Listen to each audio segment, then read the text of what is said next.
There were so many people on the streets now, and every evening. The school and on Tuesday, so no lesson with Fiona. I would really like to see her just once before Christmas. I looked at the people around me. Everyone would just look for something to put under the Christmas tree. The atmosphere of Christmas was everywhere. Small lights were flickering in every shop window, and all the decorations in the houses just made it feel so close. Christmas. Christmas is coming to town. Yeah, there's a long way until Christmas Eve. This time was the best, because once Christmas came, there was nothing to feel anymore. But the build-up to that very big day was much more atmospheric than the day of Christmas itself. I was walking, looking at the damp air I exhaled. Nothing unusual in the winter, of course. I walked in the direction of the shopping area, when I saw Ione. No, this couldn't be true. After the time I met her with Emmy, I meet her again? But it was her. I couldn't believe it. And this time there was no Emmy. She was walking in the direction of where I wanted to go as well. She didn't see me, but I had to go to her. I really did. I speed up and caught up with her. I greeted her. She was surprised, of course, but I was too, because she wasn't really who I'd expect to meet. There were so many people in the city that meeting someone you knew was very unlikely, especially at this time, and I meet her twice. I asked her if she was going to go shopping. She told me it was something for her parents. Then I had to act decisively. I walked with her, but I didn't want to ask her where she was going, because then if I said I was going there too, she could always think that I just said the same thing so I could be with her. And even when I should not have a chance to spend much time with her, it was very well worth showing her that I wasn't someone only interested in being with her at any cost. I told her I was going to that store as well. And she said she was going there too. So she was not afraid of me being with her too many times. And really, it would be foolish for her to not switch her destination for something else when she wanted to go to that store. We talked about the hectic time this was for everyone, all of us buying presents. As usual, we had a great time talking. We laughed a bit, and even talked about the beauty of the city at this time. But when we reached the store, we had to let go. Now what? I didn't want to push too much, but I didn't want to split and never see Yona again. I had to think of something. The advantage with Yona was that I was not really nervous when I talked to her. I loved being beside her, but I think I considered her friend enough to be relaxed. Naturally, I loved her, and if it ever came to discussing anything of that kind, I would for sure get very weak all of a sudden, with my heart pounding, and I would desperately try to talk. I experienced this before, with Miori, and also with Yone. There was never a way that I could be relaxed when I would expect a response to my feelings. But this was different. I acted as naturally as possible, and told her that I would really need a second opinion, as if asking your teacher for advice on your present was the most natural thing in the world. She had no other choice than to go with me. Besides, I made it seem really relaxed so that she wouldn't have to think too much about it. And so she helped me with the color. And then when I bought the piece, I offered in return that I help her, and this is acting happy that I finally have my present. In a way, this was a terrible theatrical performance I was doing there, but on the other hand, had I been my normal grown-up self, I would definitely want to do this, help her and naturally be with her. I wanted that even more. Besides, it's sometimes very desirable to be more or less obvious, because the other person knows you like her. And really, I wanted to be like that little obvious, very little, but still. And so I helped. She was surprised at how much I knew about the things she was buying for her parents. When she bought it, we came out of the supermarket in the cold, snowy weather of our Christmas city. Where to next? Home, of course. I definitely didn't want the evening to end here. And now it came over me. The pounding heart, the weak legs. I asked her which way she was going, exactly the thing. I didn't want to ask her at the beginning. But I quickly corrected my mistake by joking and asking her if she has a car, because I was too lazy to take the bus and walk home. She didn't. She told me she was going to the bus station near the river. I could go there too, or I would have to take a different bus than usual. And so, in an effort to use this situation, I just said to bed for the car. Let's go then, and started walking towards the direction of the stop. Yona had no choice, but it worked. She came after me. I quickly changed the subject and we started to talk again. I wanted it to just continue. I didn't want Yona to think about what she just did, about how she gave in to that action. Besides, I really wanted to talk. And so we talked. I quickly noticed, however, that we now were alone, without any people who knew us. We were walking through the old city, and the barrier that was there in the past, being watched by others that was not here. No one had to watch what he was saying. I could maybe, for the first time, be completely myself, talk about whatever came to my mind, in a way that was natural for me. And Yona didn't have to hold herself back either. That talk, well, it really could be more personal. Would there be a better chance than this quiet walk through the snowy streets, just the two of us, alone? There wouldn't. And so I asked. I asked where she lived, what she was doing over Christmas. And she told me. I hardly can know what went on inside her head, but it must have been a struggle. This was something more, something beyond the ordinary talk, at least for me. And she was literally forced into this by me by the relaxed behavior I had. But one day, really, one day, I would have to stop this. Because maybe this night it would work. But slowly, I would have to show her, not only by indirect actions, but truly show her, that I like her.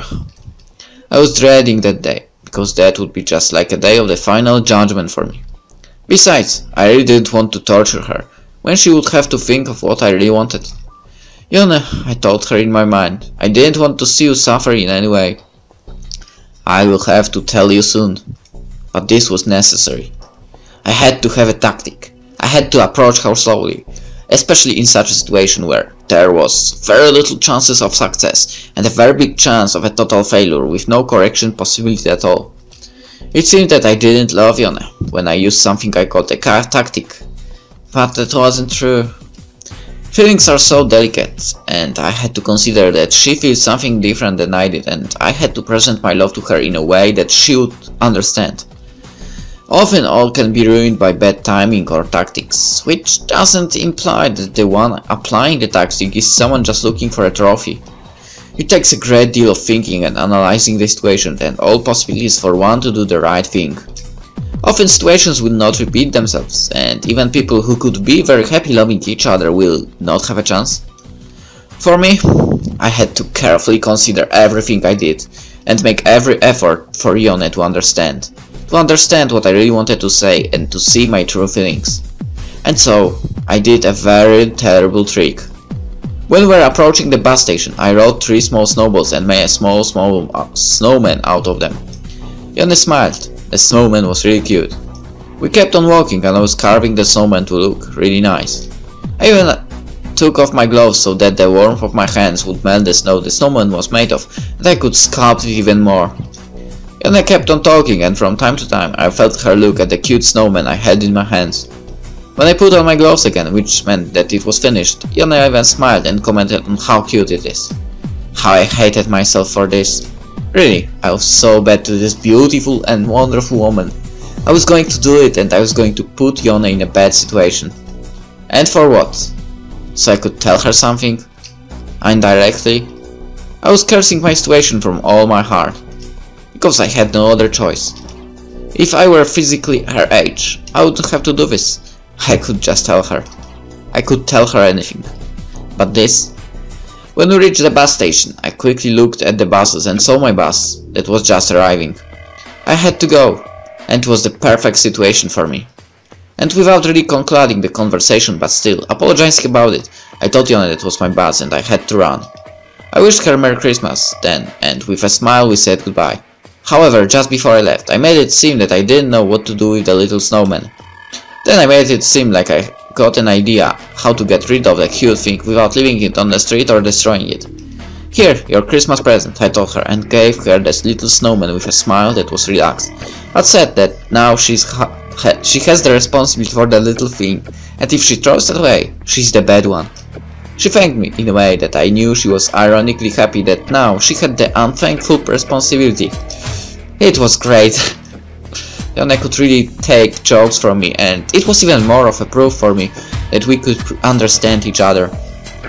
I smiled playfully, but before I left, I really wished her Merry Christmas, in a serious tone. She said she wished that to me too, and I had to turn around and run for my bus. I didn't see her from the bus, because the door was the other way, and when I got near the windows, we were already too far from the station. I didn't know what she would do. It would be very warm in the bus. She'd have to leave the snowman at the station. Or she could take it with her and put it into her fridge when she comes home, provided the snowman survives the bus ride. It looked like a small child's prank, giving her the responsibility, but it was much more. If she valued it as a gift, and it was a gift despite all the circumstances, she'd have to keep it. I put her into a very difficult position, but the fact that she could solve that for herself, I wasn't there to see what she'd do with the snowman, would force her into thinking what she really felt, if anything, for me. And how it could go on, if it could go on. She would have to decide, this Christmas, what to do about the situation. I have done all I could for her. I loved her. I was really alone that Christmas. No parties like we used to. I remember the ones we had that year. They had something special about them. We were often at Tomomi's place, sometimes only the four of us, her, me, Susie and Rin. Often we'd invite Mori and Nami and Kumi too. They were harmless, no much and no harm to our discussions. That was me, back then. And it happened to me what happened to others. I wasn't on their wish list. Not that I wouldn't get invited anymore, but more and more times they were together without me. It should hurt me, but I knew why they didn't invite me. I felt the same way about others when I was with them back then. We didn't want to exclude anyone on purpose, but it was much better that way. It was much more closed, just the four of us, and it seemed much more right. That was the real core of our class. Those were the people I liked most, the people I wanted to talk with and I wanted to be with. Sometimes the others would just bring too many elements into our day that just weren't us. Mori would joke inappropriately and they could take part in our conversation because they didn't read the books we did. Now I was not one of them. And I saw them getting along quite well without me.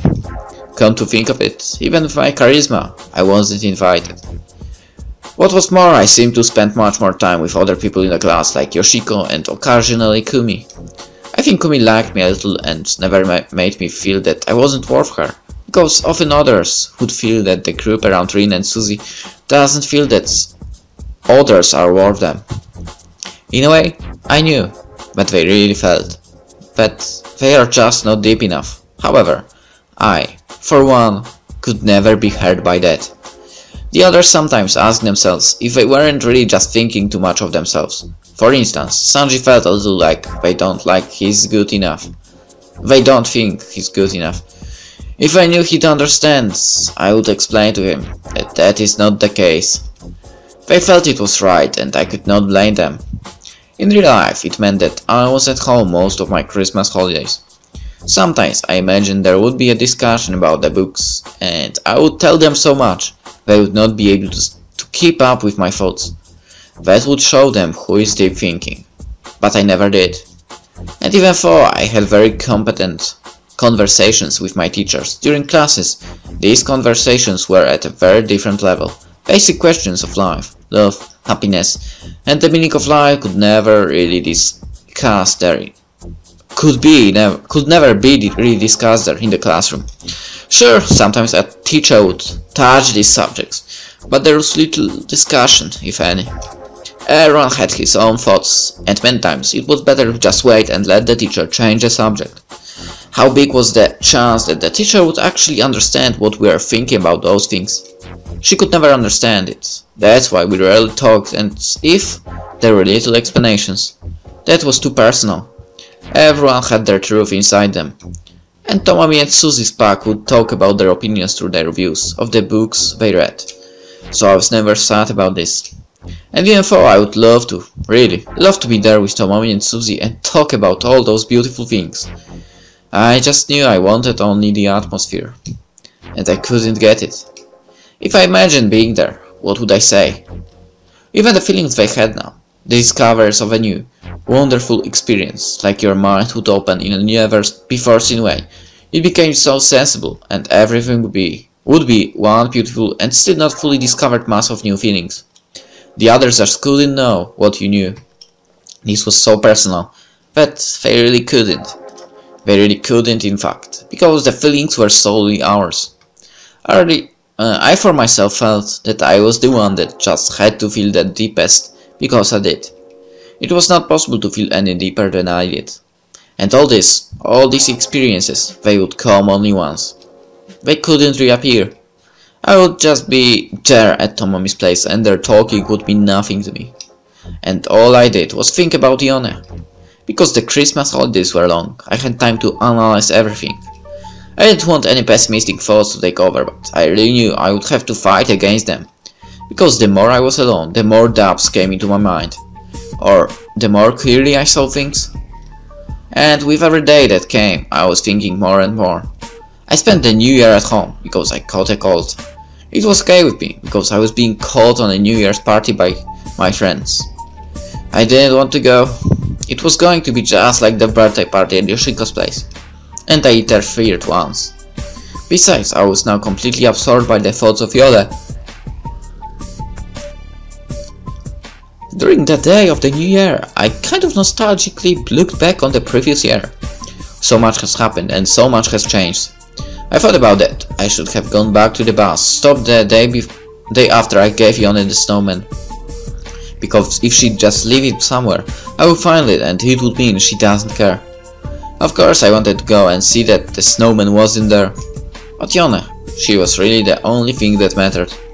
Before, I could draw advantages from my knowledge of what would happen. I could use it with Miori and almost any event that took place in school. But with Yone, it was something new. It was the first time I was in that situation. No one could help me. I did not know my answers, any answers.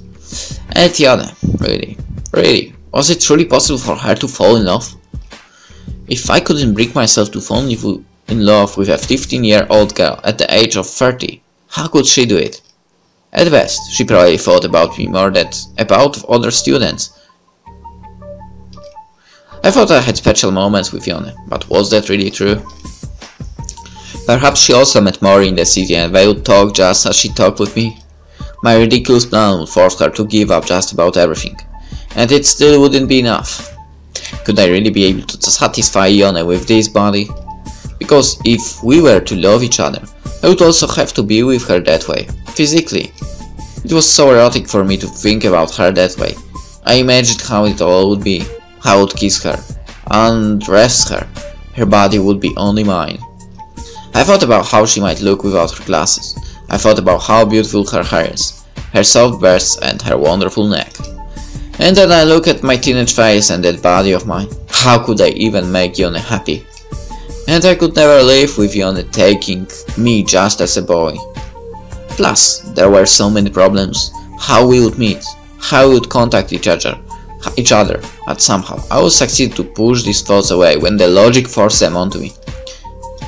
We started school in January, on a Monday. After what happened during Christmas, I was hoping that Yone would not act coldly towards me. It was so easy for her to end anything that might have been going on between us with a simple change of behavior. I was thinking about her the whole holidays. What I really felt for her and how we could be together realistically, if such thing was even possible. So far, I had no sign from her side that she liked me. In that kind of way, of course I knew that she liked me as a student, whom she pretty often saw and talked to, but I liked her the same as my teacher, who was always open to new approaches and easy to talk to. I liked her, and I would admit that to anyone, but then I liked her in a different way, as a woman and a person. And that was what I didn't know. Whether she liked me in that way too. Even the two would be okay. I never expected Yone to actually fall in love with me. It was impossible. If ever it should happen, however, it would happen slowly. So I knew that whatever Yone's feelings were, she would not come to me and say she loved me. That was normal and I expected it to be like that. But at least a sign. Anything that I could hold on to. I would really need that. Understandably, I was very nervous when the first philosophy lesson in the new year began. Yone walked in and forgot everything I was worried. And I forgot everything I was worried about. Once again, she brought with herself this wonderful something that made me feel relaxed. She started the lesson, and she looked at me. This has never happened before. She always would look at me whenever she explained something. In the normal process of explaining, she would talk to the whole class, so she would sometimes look at me and sometimes at the other people. But this time, I felt it. She looked at me and it was an out-of-lesson look. It was so unbelievable. She really did look at me. As the lesson went on, everything got back to normal. I was so happy that I had not made her angry on Christmas and that we could talk like we did before. Of course, much of the conversation during her lesson was in fact the dialogue between me and her, but that was normal. We made some jokes. I was not a fool. I knew, of course, that everyone in the classroom knew that I liked her and that we understood each other. I never wanted it to be a secret, and probably I would never be able to keep it. But I wasn't what is called her favorite student. Although even when I thought of the worst possibilities, I could not deny that she liked me. Anyone in the class could prove that. However, I had a thing I was going to talk to her about after class, and that was mainly why I was so nervous. If she would change her behavior towards me, I would maybe not even dare to ask. When the lesson ended and everyone was coming out, I approached her desk, where she was collecting her papers. Then I began to speak. I never thought of this moment from Yone's side when I imagined how I would tell her. I saw the little shock in her eyes, barely noticeable, but still, it was there and I would bet her heart started beating faster. In a way, this was my sign. I knew that feeling too well, not to be able to recognize it. But the irony was that I just had a simple question. I asked her if I could change the topic of my final work. I didn't want to do the thing I chose. She seemed like it was okay with her, as long as there was a work, and asked me what the new topic would be. I told her it was love, but not because I wanted to somehow cheaply make Yon aware of my own love, because I was already thinking about why in our books there was never any mentioning of love, but only about life and happiness. I wanted to find out at least some of the things that we were never taught. I thought it was much better than my previous topic, because it made sense. I was investigating something new, and for many the information I was going to present when defending my work would be also new. I knew that all these were good reasons to change my topic, and I never thought Yone would or could refuse it. She was a little surprised, maybe, but perhaps that was because there never was any student to choose such a topic. I knew my idea was great, and once Yone would accept the unusual selection of love as the main topic, she would see that indeed this was really something fresh. And she did. She told me if that was the thing I wanted to do, then it was okay with her. Maybe she decided on this because I really wanted to do that work. Maybe she could sense it.